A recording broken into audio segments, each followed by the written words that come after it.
saya pertama saya itu nggak berat memang ya, berat. Rindu sama anak istri itu memang berat. Sampai saya pulang anak saya panggil om sama saya.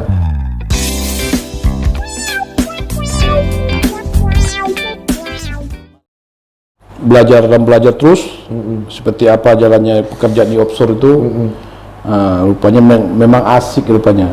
Asiknya di offshore itu ya pertama berangkatnya dan bekerjanya begitu juga. Karena kita bekerja di offshore itu betul-betul kita dihargai betul skill kita. Nah, skill kita dihargai dan itu begitu juga dalam sehari-harinya. Yang paling enak itu Pak, tinggal makan, baju tinggal sorong saja. Bang, sorry Bang, ini kan ada perbedaan gaya hidup akhirnya. Pada saat abang kerja selama ini di onshore gitu kan, di darat terus, habis itu kan ke laut ini kan modelnya pergi, habis itu berapa waktu nanti baru pulang gitu kan. Nah, waktu itu kan udah berkeluarga, udah punya anak itu. Oh sudah. Yang pertama istri Bang, macam mana meyakinkan istri itu? Kalau istri saya pertama saya itu nggak berat memang ya, berat. Rindu sama anak istri itu memang berat. Sampai saya pulang anak saya panggil om sama saya. Masa iya Bang? Karena waktu proyek itu kita sampai 6 bulan baru pulang. Anak umur berapa Pak? Masih kecil. Video call belum begitu inilah. Belum ada Pak, handphone belum ada video call tuh. Belum ada video call itu tuh. Handphone kita handphone jadul, handphone pisang itu tuh. Itu balik dipanggil om? Panggil om gitu. Gimana Bang waktu itu Bang? Nangis lah. Masa panggil om, ini bapakmu katanya. Panggil om dia. Iya. Itu satu kesedihan juga memang betul, saya kebayang. Dan sejujurnya Bang yang kayak gitu tuh saya jadi kayak candaan sih sama kawan-kawan. Kalau balik-balik lah saya bilang nanti anak pulang manggil om, mau bilang gitu kan. Tapi aku belum pernah ketemu orang yang betul-betul dalam kondisi itu gitu. Betul. Abang ini lah aku ketemu, makanya aku bilang yang bener Bang gitu kan. Itulah waktu pertamanya karena beda kalau kita bekerja di offshore seperti di platform ya, di pipeline. Nah di dia itu tidak ada orientasi. Kalau kita kerja di platform itu memang ada 28 kita balik. 28. Beda juga perlakuan seperti kerja kita di rig wajib kita 28 kita. 28 di laut, 28 di rumah kita seperti itu. Nah. Tapi sorry Bang, yang tadi belum kejawab. Yang pertama kali itu, maksudnya abang meyakinkan istri itulah. Kalau meyakinkan istri saya, ya kuncinya itu selalu istiqomah. Karena intinya tergantung kita juga bagaimana kita mendidik istri kita. Makanya jangan salah pilih istri. Apalagi seorang offshore itu, ya jangan salah pilih istri. Yang pertama dulu kita tengok akhlaknya. Ya karena apa? Selalu saya bilangkan istri saya, Bu, aku berangkat kerja keluar nih, engkaulah jadi bapak dan engkaulah jadi ibu. Segala sesuatu yang memutuskan engkau sendiri. Dan engkau kan punya keluarga. Koordinasi dulu sama keluargamu. Aku tidak mau mendengarkan kau mengeluh sama saya. Kenapa? Saya didik dulu mental istri saya. Saya kasih masukan. Selalu saya berpikir jangan ke belakang, berpikir ke depan. Tapi kan gini Bang, maksudnya kan oke lah kalau kita ngomong sama anak-anak di depan gitu kan. Itu anak-anak muda semua, nikah belum. Adalah kesempatan, maksudnya waktu kenalan pun dia sama gadis gitu kan ya. Gadis itu bisa tahu dulu bahwa rutinitas dia ini, pekerjaan dia ini seperti ini. Kalau abang kan enggak, awalnya tuh di rumah, tahu-tahu izinnya mau pergi offshore. Belum lagi kan lama jauh, laki-laki ini kalau jauh karena ada kekhawatiran orang rumah sama abang kayak gitu. Itu jelas lah Pak. Oh jelas ya Pak, apalagi lakinya ganteng ya kan? Iya jelas lah Pak. Karena apa? Timbulnya saya diizinkan. Pertamanya saya nggak diizinkan juga. Karena tahu lah Pak, suami dia agak ganteng sedikit. Iya. Agak ganteng sedikit lah. Jadi memang lika-liku kehidupan saya itu memang butuh memang banyak rintangan istri saya. Karena menghadapi suami yang preman ya kan. Ya akhirnya meyakinkannya macam mana? Ya seperti kita jalani, pernah istri saya shock juga dengan perilaku saya ya. Mungkin karena dia ya alhamdulillah dia mempunyai akhlak dan punya iman juga ya. Kalau saya pikir-pikir mungkin kalau dapat perempuan lain mungkin nggak mau terima saya lagi. Karena istilahnya Pak tahu Pak, bajingan itu seperti apa bajingan. Tapi karena almarhum ibu mertua saya yang saya salutkan, yang selalu saya sayangi. Kenapa? Setiap saya berantem sama istri saya, dia bilang, "Emak tak ikut campur urusan kalian." Nah, jadi istri saya, kok saya nggak dibela dia, ya kan? Ya kan? Nah, di situ asiknya itu loh. Iya. Sempat juga saya mak tujuh rumah 7 masjid diambil air masjid, Pak. Pak bayangkan aja. Pernah saya ruqyah juga, Pak. Di ruqyah pernah juga? Pernah, Pak. Itu saking itunya lah itu ya. Semakin itu lah, Pak, semakin bajingan. Bajingannya istilahnya bagiannya terarah gitu loh. Ya siap ini. Nanti kita korek masalah bajingan terarah. Iya. Lanjut yang ini dulu ya kan. Banyak ilmu yang di bajingan terarah. Tapi pada akhirnya istri yakin lah Bang. Alhamdulillah sampai saat sekarang istri saya mendapatkan berkah, menikmati perjuangan dia. Sampai sekarang suaminya alhamdulillah mulai belajar menjadi orang baik. Ya karena prinsip saya kalau kita berpikir untuk sempurna, tidak akan dapat manusia yang dapat sempurna. Cuman kita bisa berpikir bagaimana kita bisa bermanfaat bagi orang banyak. Nah, selagi kita ada umpama kita ada jabatan, ya kita sesuaikan untuk bisa membantu orang yang membutuhkan. Ya, berarti memang peran istri juga luar biasa ya. Wah, peran betul istri saya itu Pak, orang ya Masya Allah. Kalau mati tak dikubur ya. Oh, sudahlah. Iya, tapi belum mati. Tapi kenapa? Karena dia keyakinan dia dengan dia rajin istiqomah, dia tahu dengan Tuhan siapa Tuhan dia, ya kan? Karena Tuhan Allah ini selalu memaafkan kan, makanya dia dapat seperti itu. Karena makanya dia dapat hidayah, suaminya dapat hidayah juga, ya kan? Boleh gaya, boleh preman, tapi di sini itu tidak preman kan? Iya. Hello Kitty. Cuman kita nggak bisa menilai, cuma orang yang menilai. Siap Bang. Oke, Abang observer pertama, jadi tetap welder ya. Ya tetap lo dia welder. Oke, terus selanjutnya Bang? Selanjutnya setelah habis itu saya pindah ke Saipem. Saipem. Lebih dahsyat lagi, pressernya kerja di Saipem. Offshore juga. Habis Saipem saya pindah ke rig. Nah di rig itu paling banyak, di situ paling banyak lika-liku kehidupan yang saya jalani. Begitu seorang leadership itu harus sabar. Yang pertama dia harus bisa membaca situasi dan kondisi. Nah, karena apa? Seorang leadership itu butuh tantangan. Karena apa? Kita benar pun belum tentu terima orang. Pasti ada pro kontra. Nah, ya karena saya sudah alhamdulillah karena sudah dapat pembelajaran selama kerja di darat dulu. Nah, saya cuman perbedaan perlakuan di onshore sama di offshore beda. Tingkat stres yang di offshore itu sangat tinggi. Gampang tersinggung, gampang emosi. Nah, lebih berat tantangan seorang menjadi leadership di offshore daripada di darat. Di darat orang marah dia bisa balik pulang. Kalau di offshore kemana dia pulang? Tingkat stres orang tinggi. Apalagi dalam sebulan masih happy. Kalau udah masuk bulan kedua itu udah stres semua.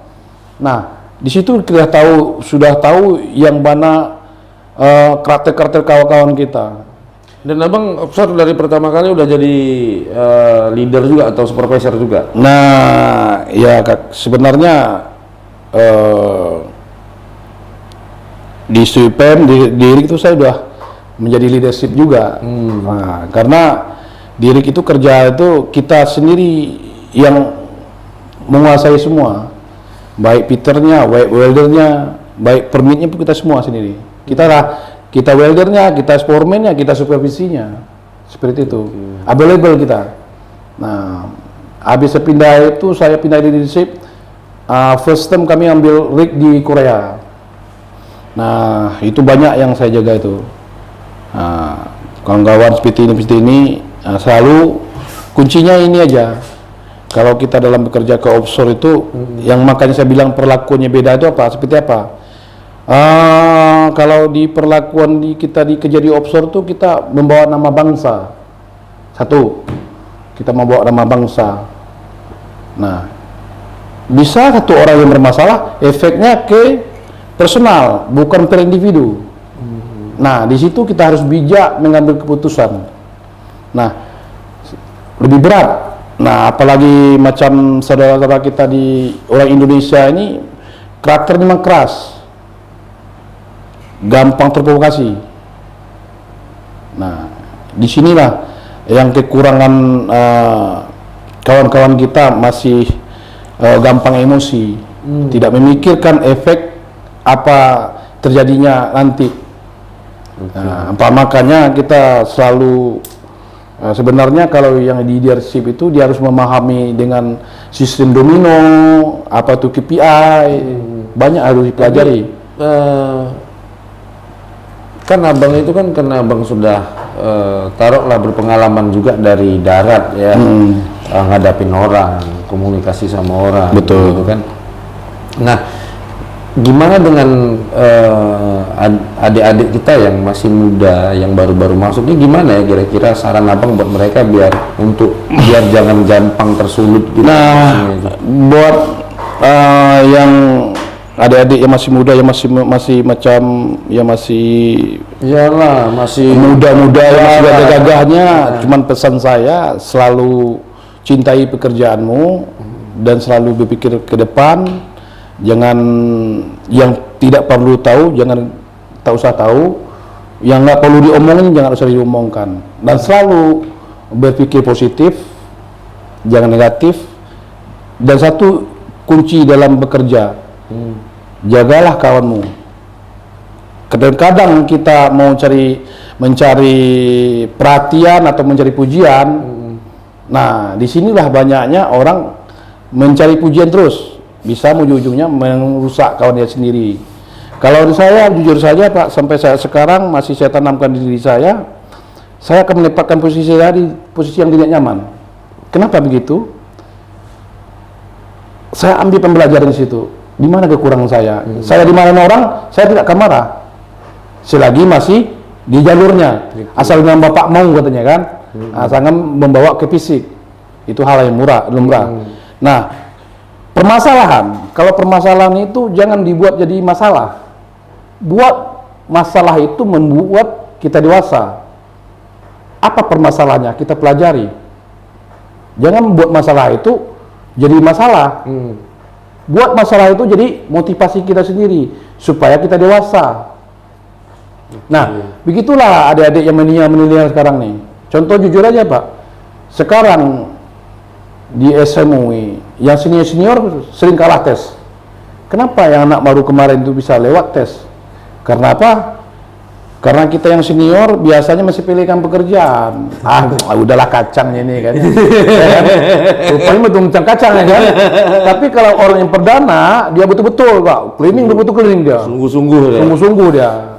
Nah, tapi ya harus banyak kita nih meniok ke depan. Yang belakang jangan tirulah yang masa-masa yang macam kemarin mungkin terkontaminasi dengan situasi dan kondisinya ya. Sampai saat sekarang kalau saya nilai kawan-kawan kita dimanapun bekerja memang tidak bisa dikalahkan, baik di offshore ya. Kalau di offshore apalagi Indonesia ini tidak bisa dijengkal pekerjaannya. Nah, cuman yang kekurangan kawan-kawan kita dalam bekerja kedisiplinan terus attitude harus lebih kita koreksi lagi, harus kita apalagi kalau kawan-kawan sebelum berangkat offshore itu betul-betul dikasih pengarahan. Karena apa kita bekerja ke luar negeri sana itu kita bukan membawa diri sendiri, karena kita membawa nama bangsa. Oke. Bang, sorry Bang. Sampai akhirnya Abang kan sekarang juga punya huruf akses tuh. Kapan Abang ambil huruf akses itu? Oh, saya ngambil huruf akses dulu tahun 2014. 2014. Ya. Jadi 2015 saya join di K2. Di K2. Oke. Kalau sekarang Abang di level? Kalau saya mungkin kalau sebenarnya saya udah level 3 ini ya kan. Tapi nggak mau ngambil level 3. Bukan nggak mau level 3, karena saya orangnya tidak fokus dengan low access. Oke. Kenapa begitu? Paham. Nah, kenapa begitu? Low access ini rezeki harimau. Kalau kita fokus di low access sebenarnya memang mengapa masa depannya memang cerah. Nah, jadi saya sebenarnya dalam low access ini sebetulnya kondisi situasi juga saya sering naik di non low access. Apa yang ada itu di depan saya ambil. Siap. Saya nggak mau, saya tunggu low access dulu. Harus huruf akses nggak? Harus akses enggak juga, karena saya pakai prinsip beruang. Apa tuh Bang? Prinsip beruang tuh Pak ya kan. Kalau beruang itu dia kan sistemnya dia menunggu nih. Sistem beruang ini dia menunggu. Tak pernah beruang ini dia mencari. Oke. Beruang ini yang menunggu, kalau lewat yang besar aku makan katanya. Lewat yang kecil aku makan. Ya kan? Jadi setelah yang kecil dimakan dia, berkatalah si ikan kecil ini, "Hai beruang, kenapa kau makan aku juga? Aku kecil." Jadi beruang beruang itu bilang, "Yang kecil saya makan, yang besar saya makan." Karena yang dari kecil itu akan menjadi besar. Oh, siap. Jadi pada hakikatnya kalau masalah gaji itu relatif. Nah, kadang-kadang kita complacent, terbuai.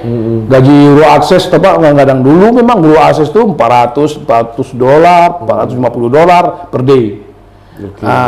Karena kondisi saat sekarang krisis moneter dengan perusahaan banyak yang masih dengan banyak evaluate juga ya, apalagi kondisi sekarang harga itu dibanting-banting. Mungkin bukan harga itu dibanting, mungkin kondisinya dengan serba keterbatasan. Betul. Ya kan? Jadi orang melaga tender itu nggak besar. Jadi kita nggak bisa juga menuntut gaji seharusnya segini. Nah begitu juga peluang-peluang pekerjaan ini banyak yang menganggur, yang menunggu. Jadi bahasa kawan, daripada nganggur, daripada nganggur ngambil. Oke. Ya. Bang, berarti kan Abang pegang juga nih beberapa sertifikat ya, mau di bidang keahlian Abang sebagai welder, punya huruf akses juga, gitu kan, sertifikat huruf akses juga. Sebetulnya kalau menurut Abang tuh peran sertifikat di dalam karir Abang, sejauh apa peran sertifikat? Peran sertifikat ini ibarat sertifikat ini izin Pak. Kita bisa mengerjakan tapi kita nggak punya sertifikat. Sama dengan tak punya izin gitu? Sama minta izin. Nah, jadi kita nggak mau ilegal. Nah, sertifikat ini yang menentukan gaji juga. Oh iya Pak. Karena apa? Siap. Mencari uang dengan uang. Kalau mau cari uang nggak pakai uang ya pas-pas aja Pak. Nggak pernah lebih dia. Oke. Karena apa? Dia nggak punya modal gitu loh. Sama dengan nggak punya modal. Sama nggak punya modal. Jadi sertifikat ini menentukan gaji juga, dan begitu juga dengan apa profesi kita sesuai dengan kemampuan kita juga, dengan skill kita juga. Nah, inilah sertifikat untuk menego gaji, menentukan gaji, nego gaji. Kamu mau berapa gitu loh. Iya. Nah, jadi kita kalau nggak ada, kita mau minta gaji besar macam mana? Iya, berapa aja lah Pak, kalau nggak punya apa-apa. Iya, dulu orang UTMN pakai SNT aja, sekarang udah PCN. Betul. Ya kan? Betul. Nambah lagi dia, ambil lagi duit dia. Berarti gajinya beda juga lagi. Betul. Peluangnya pun beda juga. Peluang pun beda juga. Gitu ya.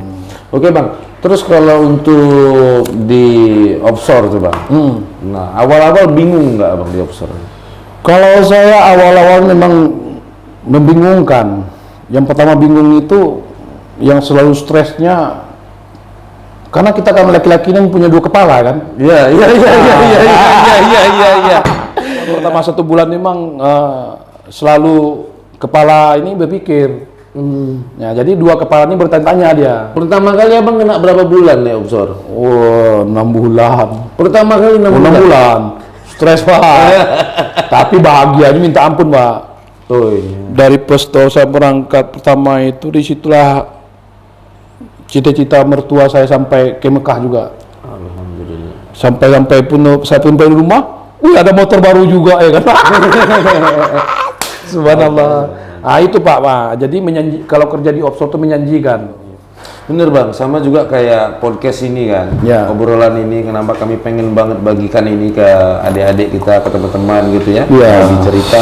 Sebetulnya ngarepnya biar mereka, kita tuh kan kalahnya di informasi Bang. Betul. Ya pengennya dengan kayak gini mereka punya motivasi, mereka punya informasi, jadi mereka bisa majunya tuh lebih cepat.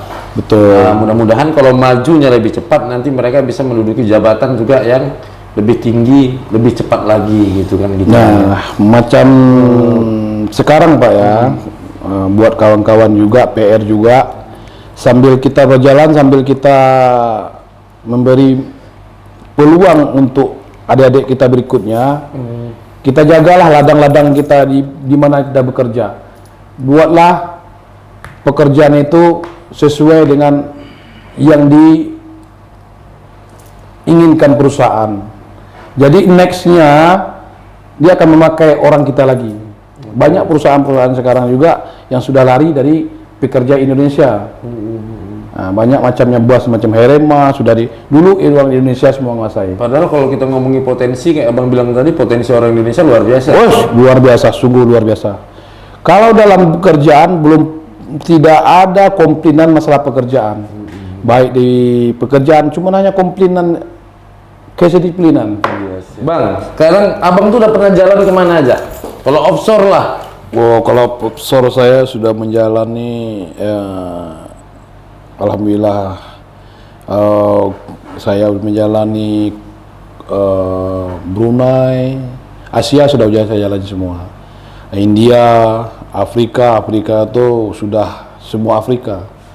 Kayak Amerika pun sudah sempat masuk juga, ke Karibian, ke Aruba, Borneo, ke Brazil, saya sudah karena kita bekerja ini offshore ini tidak yang menetap, karena kali kita full time. Bang, ini Bang, mungkin ini pesan deh Bang ya, pesan buat teman-teman yang di luar sana yang masih ragu-ragu gitu kan, untuk dia ngelihat bahwa kayaknya orang pergi kerja offshore, orang pergi kerja di oil and gas itu kayaknya jenjangnya bagus, ininya bagus, tapi masih ragu-ragu gitu. Maksudnya mungkin adalah yang bisa abang pesankan ke mereka biar mereka tuh lebih yakin lagi gitu.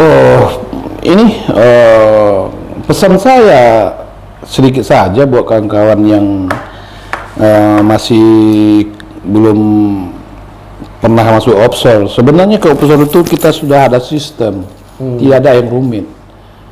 Kita sudah tinggal tunggu berangkat saja. Setiap negara itu dia menyantuni setiap pendatang yang datang ke negara dia. Dia tidak pernah mensia-siakan. Kita pun nggak pernah diganggu. Jadi jangan takut. Ini Bang, yang mereka takutin itu kayak mereka kan kalau mau terjun ke dunia oil and gas gitu kan, Bang melihat peluang untuk akses gitu kan. Betul. Nah, mengambil sertifikat. Nah, tapi mungkin nanti kita kepikiran nih Bang, kayak ini nanti hangus nggak nih sertifikatnya, kepake nggak nih, kayak gitu. Nanti dapat kerjanya nggak nih, gitu-gitu. Itu kembali kepada diri kita sendiri. Segala sesuatunya harus kita yakin. Ibaratnya ini tahun belum rezeki saya, mungkin tahun depan rezeki saya. Karena apa? Sebelum kita meranjak ke titik atas kan butuh proses. Prosesnya seperti apa?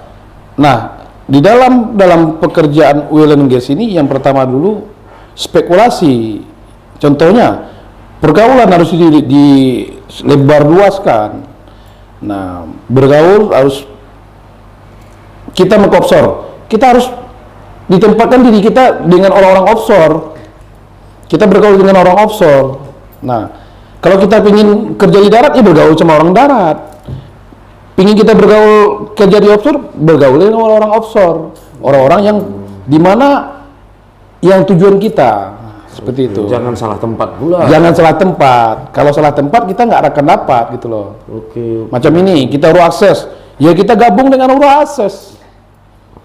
Nah, apalagi raw access ini orangnya semua kawan-kawan itu available semua. Dia terbuka semua. Selagi kita mau berkomunikasi, kita mau belajar, apalagi itu sering.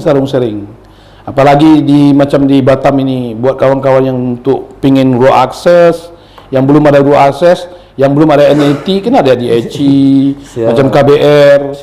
Nah, kita sudah ada pengenalan itu, kita kan mau niat training ke sana, kita daftarkan nama kita, tidak dipungut biaya. Kita bisa sharing di sana. Terus kalau teman-teman tuh Bang, yang kalau misalnya yang baru-baru gitu kan, mau ngambil NDT apa raw access, yang kadang sering bikin mereka takut satu lagi nih Bang. Apa tuh? Bahasa Inggris. Nah, bahasa Inggris ini sebetulnya nggak perlu ditakuti. Kenapa? Saya pernah motivasi dulu awalnya saya gitu juga. Kalau kerja di oil and gas kita ke offshore sana kita harus tahu bahasa Inggris. Bukan harus tahu bahasa Inggris. Bukan harus tahu kita bahasa Inggris. Bahasa Inggris ini sebenarnya kan ada leadernya. Oke. Nah, yang pekerja itu nggak ditanya lagi. Dia sudah ada pengentaranya, ada leadernya. Dan begitu juga satu prinsip dan satu harus dicatat. Orang bisu kenapa bisa berkomunikasi? Kenapa takut? Bahasa Inggris itu tidak banyak-banyak kalau dalam pekerjaan. Bang, sekarang pesan nih buat teman-teman yang udah sertifikasi, bahkan sudah bekerja, tapi baru-baru lah, maksudnya. Ya mungkin baru 6 bulan, 1 tahun. Pesan-pesan buat teman-teman. Nah, pesan-pesan buat teman-teman yang masih perdana. Iya. Satu pesan saya, jangan takut hal-hal yang belum kita lalui, karena yang mau kita lalui akan kita lalui. Contohnya, yang kita takuti pasti kita akan jalani. Jadi nggak perlu kita takuti. Dan begitu juga kawan-kawan yang perdana, supaya dia masih available dengan sertifikatnya, sering-seringlah beradaptasi dengan apa yang dia inginkan. Contoh, dia orang UTMan. Jangan dia sudah ketidur, dia udah punya sertifikat, dia nggak mengulang lagi. Setelah dapat pekerjaan, disuruh mockup, tahunya nggak bisa mockup. Padahal dia tahu nih, karena udah lama lupa sama juta rule access. Sudah lama nggak manjat, pas makan separuh manjat udah hilang napas tuh. Oke, ini mantap banget. Bang, terakhir. Ya. Satu kata buat Eci. Satu kata buat Eci. Satu kata, bukan satu kalimat ya. Satu kata buat Eci. Selalu berbuat baik, jaga apa yang dilakukan dari awal sampai saat sekarang, jangan ada berubah. Siap, amin. Jangan ada berubah. Siap. Oke, Bang, ini thank you banget nih Bang, ngobrol-ngobrolnya. Cuman mungkin kita sampai di sini dulu, ya kan? Mungkin nanti next, biasanya nih kita sudah ada plan. Next itu nanti bakal ada sesi 2-nya. Oke. Yang mungkin nanti bakal lebih ke teknis obrolannya. Oke. Insya Allah nanti panjang umur kita, murah rezeki, sehat selalu. Betul, amin. Thank you banget buat Bang Helminya sudah menyempatkan waktu ya di kesibukannya. Saya doakan Bang Helminya sukses selalu. Ya, sama-sama kita doakan. Sehat selalu. Salam amin. Salam juga buat keluarga, sehat selalu keluarga Bang. Semua, ini thank you banget yang udah mampir ke channel kita. Jangan lupa like, share, and subscribe. Jangan lupa juga, saya kalau nggak salah ya, Bang Helmi ini Batu Akia. Bang Helmi Batu Akia. Iya, Bang Helmi Batu Akia ini ya, itu juga punya akun TikTok, mungkin punya akun YouTube juga. Nanti kita bakal minta sama Bang Helmi, kita bakal taruh di bawah biar teman-teman juga bisa kunjungi kegiatan-kegiatannya Bang Helmi. Karena kalau saya kemarin pribadi tuh melihatnya juga dari Dodi dari situ sih. Ini, wah nanti kita undang yang ini ya. Oke siap, saya bilang gitu kan. Jadi gitu aja kawan-kawan, thank you banget. Jangan lupa untuk selalu jaga kesehatan. Sekian dari kami Eci Training Center bersama saya Indra Rokan dan Bang Helmi. Assalamualaikum warahmatullahi wabarakatuh.